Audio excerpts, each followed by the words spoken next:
চতুর্থ চলচ্চিত্রের কাজ শুরু করলেন মোস্তফা কামাল রাজ। প্রথম দিনেই নাচে গানে ভরপুর ছিল এফডিসির ৩ নম্বর ফ্লোর। শিরোনাম সঙ্গীতটি লিখেছেন কলকাতার প্রসেন, সুর করেছেন ডাব্বু ঘোষাল আর কণ্ঠ দিয়েছেন শত্রুজিৎ।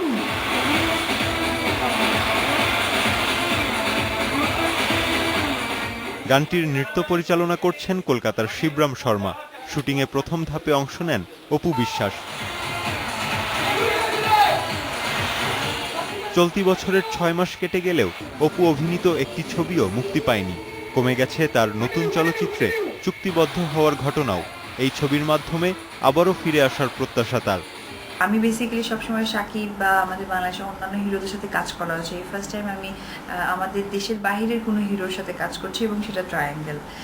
তো এটার মূল যেটা কাহিনী, সম্রাট দ্য কিং হেয়ার, বুঝতে পারছেন একটু ডন ডন টাইপের ব্যাপারটা। সম্রাট ছবির নাম ভূমিকায় অভিনয় করছেন শাকিব খান। অসুস্থতা কাটিয়ে সিঙ্গাপুর থেকে ফিরেছেন রোববার। এসেই অংশ নিয়েছেন শুটিংয়ে। ছবিতে অন্ধকার জগতের প্রভাবশালী একজনের চরিত্রে অভিনয় করছেন ঢাকাই ছবির এই সুপারস্টার। এই ছবিটি অ্যাকচুয়াল একটা ইন্টারন্যাশনাল লুকে একটা ছবি। অনেকদিন পর কিন্তু আবার অ্যাকচুয়াল ইন্টারন্যাশনাল লুকে কিন্তু ছবিটি মেক করা হচ্ছে। শাকিব অপু জুটিকে নিয়ে প্রথমবারের মতো চলচ্চিত্র নির্মাণ করছেন পরিচালক মোস্তফা কামাল রাজ। সম্পূর্ণ আন্ডারওয়ার্ল্ডের গল্প নিয়ে এটি তার প্রথম চলচ্চিত্র।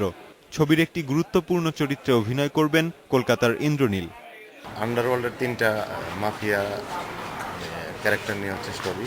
এখানে হচ্ছে ইন্টারন্যাশনাল মাফিয়া, বাংলাদেশের মাফিয়া দেখানো হবে এই ছবিতে। ছবিটি প্রযোজনা ও পরিবেশনায় আছে টাইগার মিডিয়া লিমিটেড, সহ প্রযোজনায় আছে অর্কি প্রোডাকশন ও সিনেমাওয়ালা।